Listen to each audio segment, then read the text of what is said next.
Good morning, everybody. So it is 11 o'clock, and 25 years in the Army, I like to be prompt, and so we're about to get started. So first of all, thank you all for coming today. I'm honored to have Ms. Khashoggi standing with me today as we remember her husband and call for transparency and accountability for her family and for the American people. Thank you, Hanan, for being here. Given President Trump's disturbing and counterfactual defense of Saudi Crown Prince Mohammed bin Salman this week, I felt compelled to speak up on behalf of the Khashoggi family and the country that I serve. This is why I took to the House floor to bring to light a call I reviewed during my tenure on Trump's White House national security staff. Out of all the calls with foreign leaders that I reviewed, two stood out as the most concerning. The first is well known, the call with President Zelensky that led to Trump's first impeachment. The second is a call between Mr. Trump and Mohammed bin Salman after the brutal murder of Washington Post journalist and a Virginia resident, Jamal Khashoggi. The Khashoggi family and the American people deserve to know what was said on that call. As I've said on the floor and in the past, if the past is any indication, the receipts will raise serious questions, and they will be shocking. All week, I've urged the president to release a transcript. Yesterday, I sent him a letter with 37 of my colleagues demanding the release of the transcript. I'm honored to have Ms. Khashoggi with me today, standing by my side as we remember her husband and call for transparency and accountability. We will continue pressing for the release of the transcript so the American people understand the truth. Our intelligence agencies concluded that Crown Prince Mohammed bin Salman ordered the murder of Ms. Khashoggi's husband. When a president sidelines his own intelligence community to shield a foreign leader, America's credibility is at stake. The Khashoggi family and the public deserve to hear the truth. We need straight answers about this conversation. We need the transcript. Once again, I'm calling on the president to release the transcript of this call. I'm now honored to introduce Ms. Hanan Altar Khashoggi, the widow of Jamal Khashoggi, a native of Cairo, Egypt. She moved from the UAE, where she worked for over 20 years, here before her husband was brutally murdered. On July 20th, after 2 years of harassment and detainment, Hanan fled to the United States to claim political asylum. With the help of the United States Congress, she was able to get her work permit and was granted political asylum in December of 2023. She now resides in Arlington, Virginia. I will now turn the floor over to Ms. Khashoggi, and thank you for being here.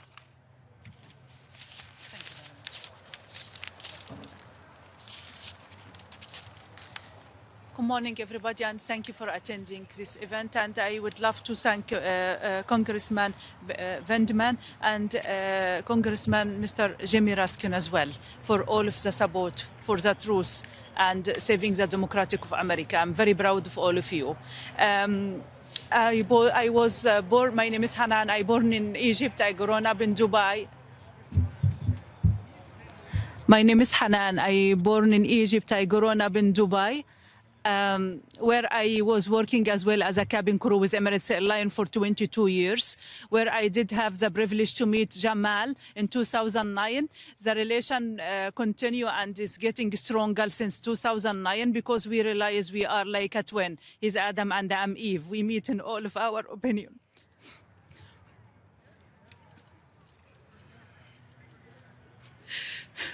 In 2016, Jamal Khashoggi was giving a speech via Zoom, and the Saudi authority did not like it. They decided to put him under house arrest. I start to object in my little capacity in my social media, speaking to different Arabic journalists to speak up and release Jamal, because I do believe strongly in him.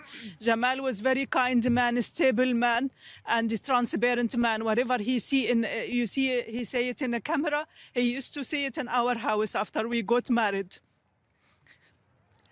after I supported him in this cause, I did the Emirati did put me under surveillance. They spy on me. He managed to flee to America in 2017 and live in his apartment here in Tyson Corner. And he asked me to visit him. I managed to visit him in his birthday in March 2018. He proposed to get married to me, and he put the ring in my hand for engagement. And he told me, I might be a curse in your life, Hanan. I didn't know it will happen later on, and my life it will be thrown upside down. We continue in our relation, going back to Dubai to resume my work. The intelligence of United Arab Emirates was waiting for me, detained me, interrogated me, and questioned me for 17 hours all about Jamal, and assuming he have a network to change the throne in Gulf area, which is not true. We got married here in America, in Alexandria in June 2018. And we decided to build a life and to be away from all of this polarization in Middle East. But I encourage him to continue the way he are, supporting democratic freedom and the good future of the Middle East, especially to Saudi Arabia. They have the resource to develop. And I did not know this will backfire in him and getting a gap between him and the Saudi authority bigger. And last time we met, it was September, a few days before he fly to Turkey. He was supposed to visit Istanbul, Berlin, London, to buy apartment in Turkey, for he can get a citizenship and he can get some kind of medical insurance as well, because his health was going down. Jamal was suffering with a lot of medical condition before he left us. I did not know ever, and we never did assume they will take his life just because of his opinion. Jamal Khashoggi was very stable man, very kind man, and he met with different people, different background, and I promise you, you will walk away with a smile. This is the kind of Jamal Khashoggi. I heard this week something very disturbing me from President Trump about my husband. He's controversial and he's unliked. I would like to tell Mr. Trump, you're expressing someone else, not Jamal Khashoggi. Jamal Khashoggi was most stable man. He was a role model to represent us as an Arabic and Muslim, and he accepts everybody regarding your ideology background as well. They try to paint him like he's a friend of Osama bin Laden or his Muslim Brotherhood, and all of this excuse. This not excuse to take his life away. There is no justification to kidnap him, torture him, and to kill him and to cut him to pieces. This is a terrorist act. What they did, this is 17 men in behalf of the order came from the Saudi authority. It's a terrorist act. And I try to take action. Even I'm standing alone. I'm trying to take action in different countries, which is I land because I have a privilege as a cabin crew. I land in these countries when I was under surveillance. After I fled to America, and we discovered they spy on me since 2017 with different spy material, including the Pegasus and Celebrate as well. We try to take action against this. I'm starting legal action in France and in UK as well. I'm looking for a brave lawyer in Turkey as well to assist me. And thank you for listening. Thank you very much. You're not alone. I want you to know that you're not alone. Thank you. Thank you. And I'm seeking the help of Mr. Congressman Vindman and Mr. Jimmy Ruskin. I insist to get this content of the conversation between President Trump and Crown Prince Mohammed bin Salman to stand where is the truth. I need to know that what is the truth in this conversation. And I would appreciate if you try as much you can to save the democratic and the freedom to press and speech to America. Do not be copy of Middle East dictator country. We look to you here as a role model of modern civilization. Please maintain it. Thank you. Thank you. Thank you so much.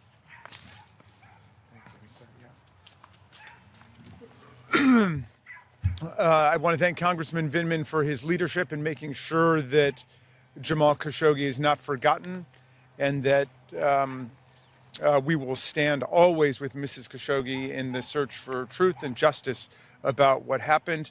And Mrs. Khashoggi, I want to thank you for your zealous conviction to make sure that the truth comes to light. This has been a week of absolute disgrace and shame in the nation's capital as Donald Trump honored and embraced his business partner, the homicidal crown prince of Saudi Arabia, Mohammed bin Salman. And we have seen, even in this degraded administration, a week of absolute moral and ethical collapse when an American reporter posed the question about what would be done with respect to the vicious assassination of Jamal Khashoggi. Donald Trump reprimanded her for her insubordination as if she were a member of the U.S. Armed Forces, and then proceeded to say, as Mrs. Khashoggi said, that her late husband was controversial. There were people who didn't like him. And then with respect to the assassination, he said shamefully and scandalously, things happen. Things happen. Let that sink in for a second. Everyone knows the truth. Following up on Mrs. Khashoggi's point, it can't be said enough. Jamal Khashoggi was an American journalist, and he wrote for the Washington Post. He was a critic of the brutal human rights violations and repression taking place in Saudi Arabia. And when he was traveling in Istanbul, Turkey, he was abducted by 17 members of Mohammed bin Salman's security team. He was strangled, and then he was drawn and quartered, dismembered, assassinated by Saudi Arabia. And this is what our president describes in the compressed formulation of things happen. And that pretty much captures his attitude towards the whole thing. In fact, earlier he had said to a traveling member of his administration who was on his way to Saudi Arabia that he should remind Mohammed bin Salman that we saved his posterior, although that wasn't the word used by our profane and vulgar president. So understand what's going on here. Saudi Arabia was the very first place where Donald Trump traveled during his first term in office. It was the first, I believe, or perhaps second place he traveled in his second term in office. His family is deeply ensconced as a business partner with Mohammed bin Salman. And you remember Mohammed bin Salman's sovereign fund board recommended against going into business with Jared Kushner, the presidential son-in-law, because he had no experience and wasn't qualified. They unanimously recommended against it. They were overruled by Mohammed bin Salman after the first term, precisely because he knew that Donald Trump had saved his posterior when it came to the assassination of Mr. Khashoggi. And Jared Kushner waltzed off with more than $2 billion in money from the royal family, plundered from the people of Saudi Arabia. We need to just remember this, that Saudi Arabia is an authoritarian tyranny. There is no freedom of speech there for political opponents of the regime. There's no freedom of press there. There is no freedom of political competition there. There is no due process there. And there are people in jail for years and decades because of a tweet they sent. Think about that for a second. They sent a tweet that offended the royal crown prince, and they have been taken away from their families and thrown into prison in Saudi Arabia for decades. And let's just say that Mohammed bin Salman is having a lot more effect on our government and our society than our government and society are having on him. That is, we are being drawn in the direction of authoritarian monarchy and tyranny right now. We just got back from debating an absurd resolution on the horrors of socialism, clearly meant to embarrass the new mayor of New York, who's in town, meeting with President Trump. And so while we were discussing the horrors of democratic socialism. This very week, the horrors of theocratic authoritarianism were completely ignored and endorsed by Donald Trump and this administration and by our Republican colleagues in Congress. So with that, we can take some questions. I know this week several members of the Democratic Party did meet with the Crown Prince. What is your reaction to that, especially when Leader Jeffries said that, Leader Jeffries met with him. What's your reaction to that?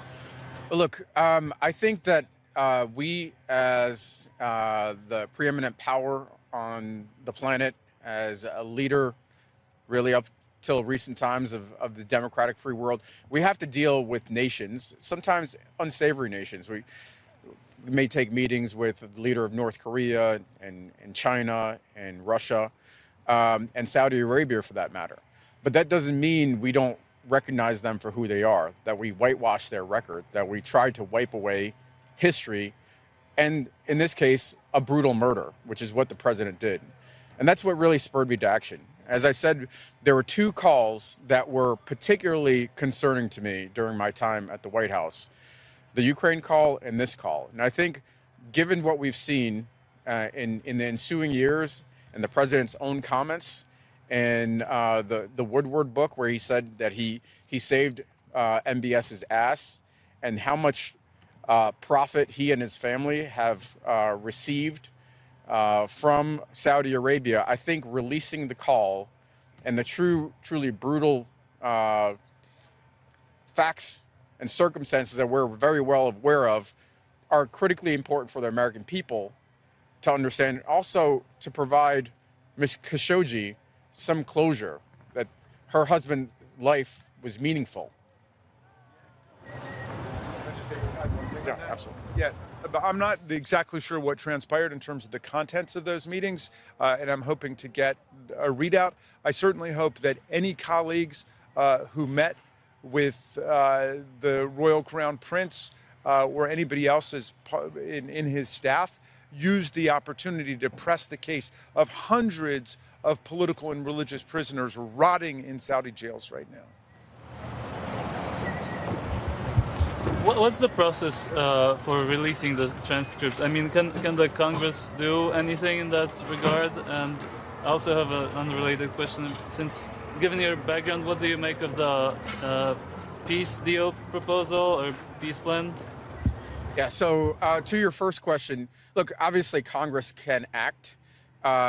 We would need bipartisan support, and I would, right now, unfortunately, my Republican colleagues are lacking in a trait, bravery. But, the president can also release a transcript on his own. And we saw that with the Ukraine call. The president decided to release a transcript, and he felt like he had nothing to hide. And he said he was doing it in the name of transparency. Obviously, there were different thoughts. The president was ultimately impeached for that.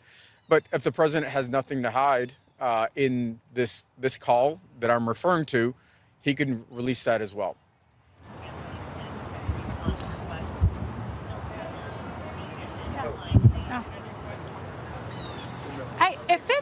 I want to ask, if this transcript is not released, are there other types of interviews, pieces of information, other ways that you could kind of glean more about the relationship between the president and MBS? Well, I mean, the short answer is yes. And you could look at the other public information that the president has put out there. This comment that he made in the Woodward book, that he saved MBS's ass.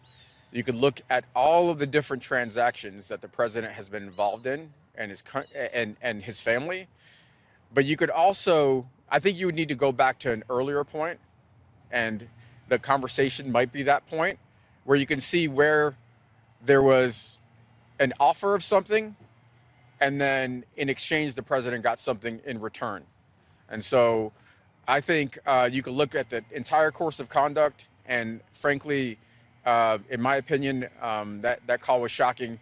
And I'm sorry, to your second question about the peace deal in Ukraine, to me, this looks like terms that were dictated from Vladimir Putin to Donald Trump to direct the capitulation of the Ukrainians, and it's shameful and unacceptable. Is this laying the groundwork for a potential future impeachment effort or investigation if the Democrats were to take control of the House? Look, I'm a prosecutor, so I deal in facts and evidence, and so I think that any conversation regarding impeachment is probably premature. But there are serious concerns about the president's conduct, everything from his threats against Democratic lawmakers yesterday to a whole series of conduct, including conduct from a call during his first term. And so I think it's premature to talk about any formal procedures, but there are plenty of questions that need to be answered. And I see my colleague. You have nothing. Okay. What he said. Okay. My comments. Yeah. Right. I just want to say the condoning by President Trump of the assassination of Mr. Khashoggi preceded by one day President Trump essentially endorsing threats against the lives of our colleagues who simply insisted that disobedience of unlawful orders is required for people in the military or by anybody in the government. So we cannot allow a situation to develop where the President of the United States is condoning and signaling the acceptability of assassination of foreign leaders or leaders in America.